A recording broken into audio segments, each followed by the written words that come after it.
শুভ সকাল। উপকূল টিভির দর্শকদের জন্য অনেক অনেক শুভেচ্ছা এবং শুভকামনা। আমরা শুরু করছি আজকের ভিডিও। এই বীজতলাতে আমরা 15 দিনেরও বেশি হলো, 16তম দিন চলছে যে আমরা এই এখানে বীজ ছড়িয়েছিলাম। বীজগুলো ডাঁটা শাক, পুঁই শাক, লাল শাক এবং ভেন্ডির বীজ, সেগুলো এখন দৃশ্যমান হয়েছে এবং আজকেও মেঘলা আকাশ, বৃষ্টি হয়েছে, মাঝে মধ্যে হচ্ছে। তবে যেভাবে আমি লাল শাকটা আশা করেছিলাম, লাল শাকের বীজগুলো উঠছে, বাট কেন জানি লাল শাকের মাথাগুলো কোনো পাখিতে বা কোনো কিছুতে খেয়ে ফেলছে বলে মনে হচ্ছে। এই যে প্রত্যেকটা লাল শাকের পাতা থাকছে না এবং চিকন হয়ে উঠছে, যেটা ওইভাবে তার কোনো শক্তি সামর্থ্য দেখছি না। আপনারা দেখতে পাচ্ছেন কিনা জানি না। এই যে লাল শাকের পাতা গজানোর সাথে সাথে সেটা আপনারা দেখতে পাবেন যে এই যে একটা লাল শাক, এর পাতাগুলো পাখিতে সম্ভবত পাখিতে এটা খেয়ে ফেলছে।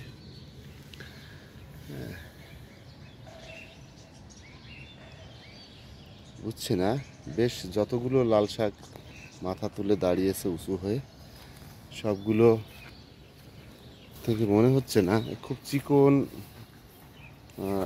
ডগা সহ উঠছে, বাট তার পাতাগুলো দেখা যাচ্ছে না। সম্ভবত পাখিতে, এই পাখিতে এগুলো পাতাগুলো খেয়ে ফেলছে। তো জানি না এটা কি হবে, আর এর প্রতিকারও বা আমার কাছে কি আছে আমার কিছু মনে হচ্ছে না, যে এর প্রতিকারও আসলে আমার কাছে কিছু আছে বলে মনে হচ্ছে না।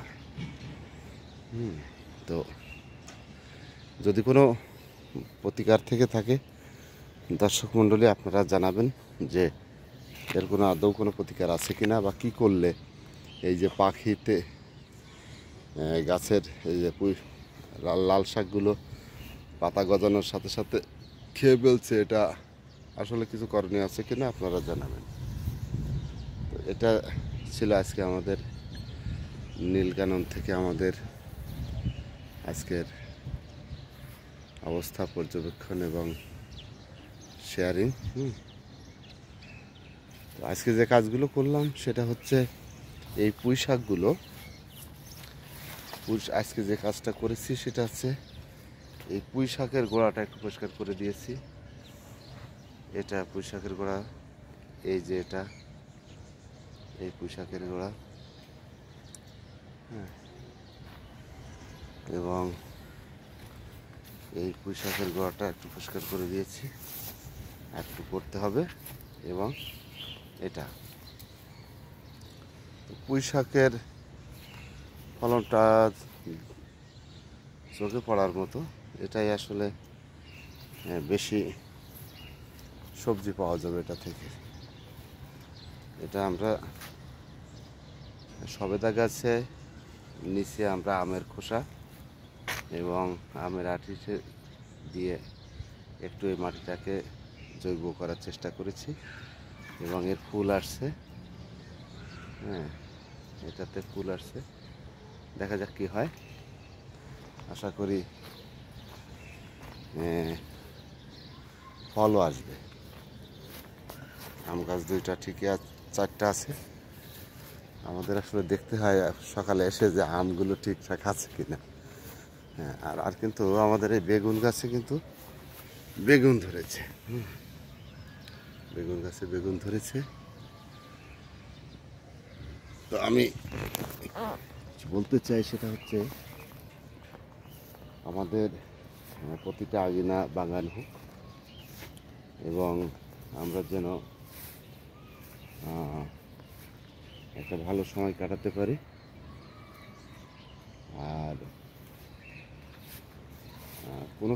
কোনো প্রচেষ্টা আসলে এই কৃষিকাজ এমন একটি বিষয় যে এত দ্রুত এখান থেকে রিটার্ন পাওয়া যায়। হ্যাঁ, সবজি লাগালে 1 মাসের মধ্যে তার একটা ফিডব্যাক চলে আসে। হ্যাঁ, 2-1.5 মাসের মধ্যে আমি তো গাছ লাগানোর 2 মাসের মধ্যেই আজকে এত সুন্দর একটা অবস্থা। সেই মার্চের 25 তারিখ, আর মেয়ের 25 তারিখ গেল, জুনের 25 তারিখ হয়তো আর 15 দিন পরে। তো এই 2.5 মাসের মধ্যে এই বাগানটা থেকে এত ভালো লাগা পেয়েছি যে যেটা আমার পুরো সমগ্র জীবনে এত দ্রুত একটা সফলতা, একটা সুন্দর বাগান তৈরি করা, পাগলের মতো মানে আগুন ঝরা রোদের মধ্যে এখানে আমি কাজ করেছি। তো সেটা যে একটা সুন্দর বাগান করতে হবে, তো যাই হোক, বাগানের অস্তিত্ব আমি দৃশ্যমান করে আমি অনেক ভালো লাগা পেয়েছি। এত দ্রুত রিটার্ন আসলে আমার জীবনে কোনো কাজে আসে নাই।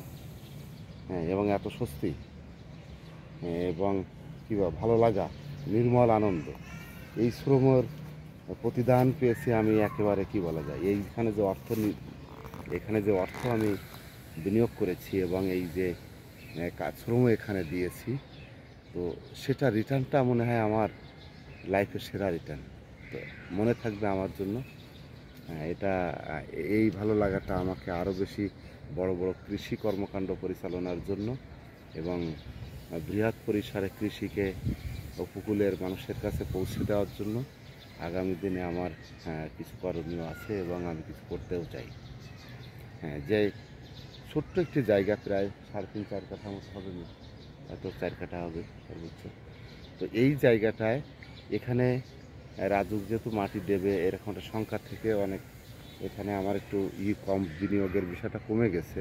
শ্রম বিষয়টা যে যখন তখন মাটি দিয়ে দিতে পারে, যেহেতু আপনারা জানেন যে এই পাশটা এই আমার বাগানের পিছনে ওই পাশে মাটি দেবে, আর এই পাশে পুরাটা মাটি দিয়েছে।